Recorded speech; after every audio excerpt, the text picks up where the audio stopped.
Maintenant, la prochaine étape, c'est de voir comment on peut dessiner des images. Il faut savoir qu'on a un système de coordonnées ici où le coin supérieur gauche du canevas, c'est le point 0, 0. Notre valeur de x augmente vers la droite et, contrairement aux mathématiques, notre valeur de y augmente vers le bas. Okay? Donc, ce qu'on va commencer à faire ici, tout simplement, c'est on va venir tracer un rectangle. Pour tracer un rectangle, dans un premier temps, on doit obtenir le contexte de 2 dimensions de notre canevas. Donc, c'est une commande qu'on utilise une fois dans notre programme et ça nous donne le droit de pouvoir dessiner en 2 dimensions.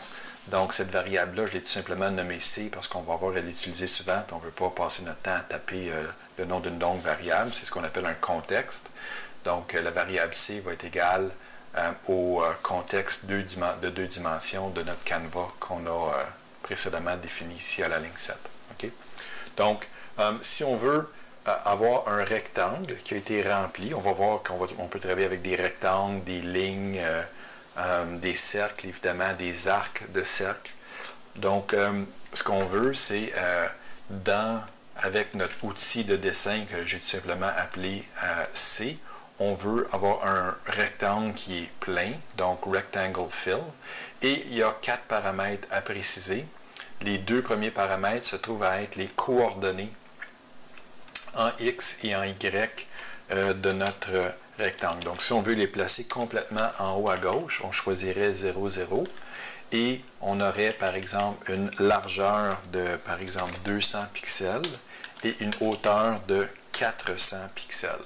Donc, si on fait ça, qu'est-ce qu'on obtient? On obtient ici, effectivement, le coin supérieur gauche est à 0, 0. On a 200 pixels en X et 400 pixels en Y. Si on veut déplacer le coin supérieur gauche, on peut le mettre un peu plus vers le milieu, par exemple. On peut dire qu'on va le mettre à 300. Puis si on veut le faire baisser ici, on peut le baisser, par exemple, à 250. Et puis, on va aller voir qu'est-ce qui se passe avec notre rectangle, puis on voit que notre rectangle s'est déplacé, puis il est même peut-être un peu trop long ici. Donc, je vais aller changer sa dimension. Si je veux faire un genre de carré, ben, je peux faire ça en mettant évidemment les dimensions pareilles. Donc, j'ai un carré qui est plus dans le centre. Si on veut changer la couleur de notre rectangle, on reprend notre variable C et on indique que le style qu'on veut utiliser pour remplir notre rectangle, par exemple, si on veut le remplir en blanc, on peut écrire C.fillStyle égale white, et à ce moment-là, on va avoir un rectangle blanc. C'est même un carré blanc. On peut également utiliser des couleurs RGB. Donc, à ce moment-là, il faut le mettre entre guillemets ici. On indique RGBA, et entre parenthèses, on met les valeurs de rouge, vert et bleu qu'on veut. Et puis, le dernier élément ici, c'est l'opacité. Donc ici, j'ai vraiment mis des nombres, en fait, des valeurs au hasard. Donc, on va voir ce que ça donne. Ça donne un genre de bleu. Maintenant, si je voulais quelque chose de parfaitement rouge, je pourrais mettre un 256 ici.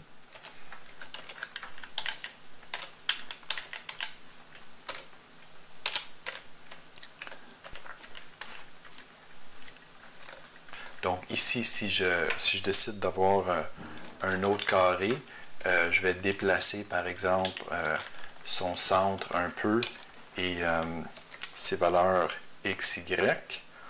Je vais sauvegarder ça. Et puis, qu'est-ce qui se passe? Donc, on voit ici que j'ai un autre carré qui vient s'ajouter. Il s'est déplacé peut-être un peu trop. On va le mettre juste à 200 par exemple. OK. Donc, on voit qu'il y a une intersection. Ce carré-là, par exemple, si je veux qu'il soit dessiné en bleu, bien juste avant de le dessiner, je vais venir mettre mes couleurs RGB pour avoir juste du bleu. Puis, on voit ici que vraiment le bleu est parfaitement opaque et vient cacher le rouge. Maintenant, si je veux travailler avec un peu plus d'opacité, je peux venir changer le dernier paramètre. Ici, je peux le mettre par exemple à 0.5. Puis, on voit que le carré bleu est devenu comme transparent à moitié. Donc, on voit un peu le rouge qui commence à transparaître.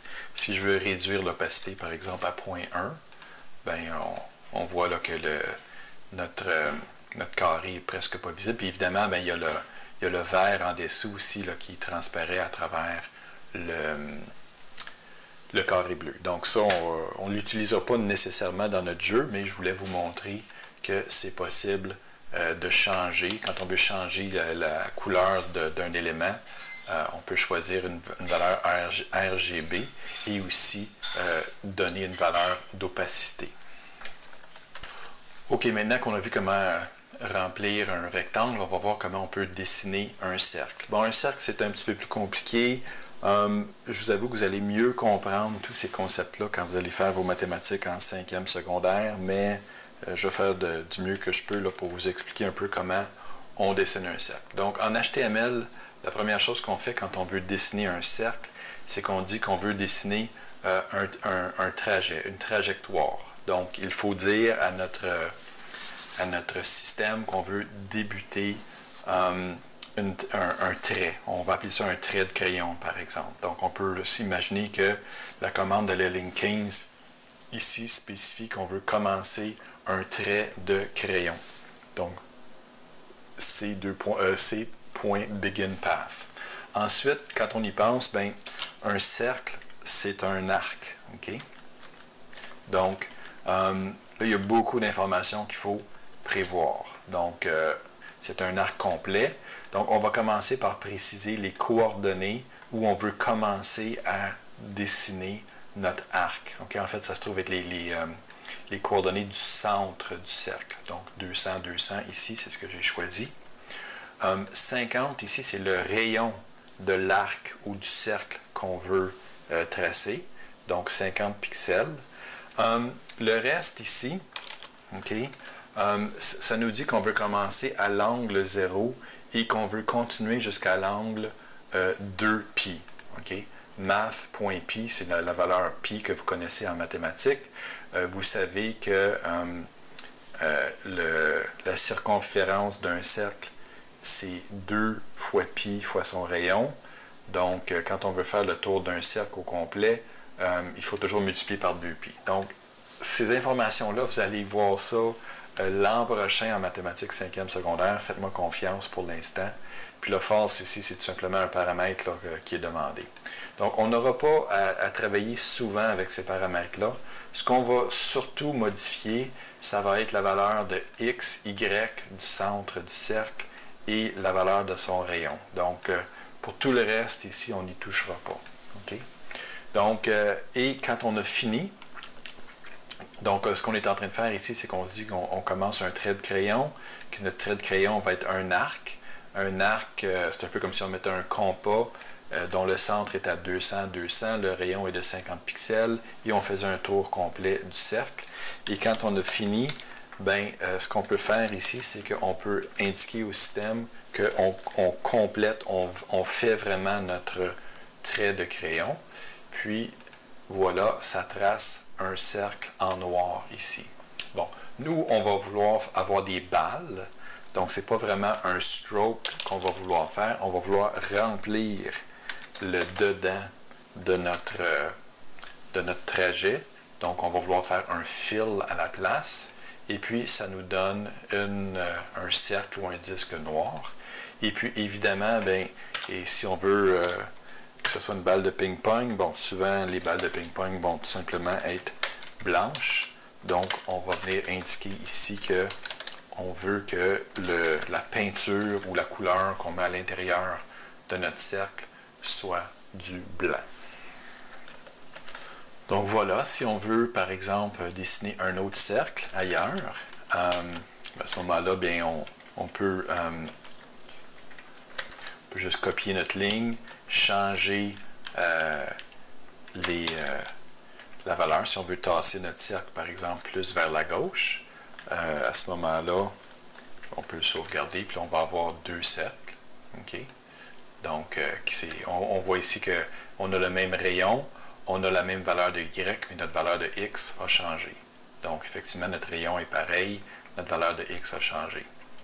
Puis si on voulait le tasser encore, bien, on pourrait le mettre à 600.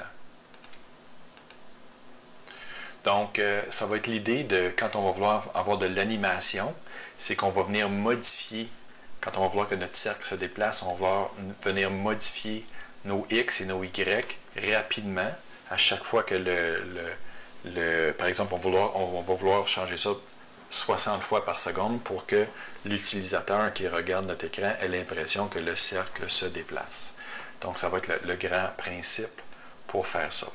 Maintenant, étant donné qu'on va travailler beaucoup avec, en fait, des balles de ping-pong, dans la prochaine étape, on va voir comment on peut se définir un objet qu'on appelle une balle, qui va essentiellement être un cercle blanc rempli, et on va voir comment on va pouvoir manipuler les paramètres de cette balle-là pour le faire déplacer à l'écran. Donc, à date, ce qu'on sait, c'est comment tracer des rectangles et tracer des cercles. Puis c'est sûr que si on combinait les deux, en plus on pourrait, avec le même principe, c'est tracer des lignes et changer de couleur, mais on pourrait faire toutes sortes de dessins très, très, très complexes. Mais pour l'instant, on va s'en tenir à des balles.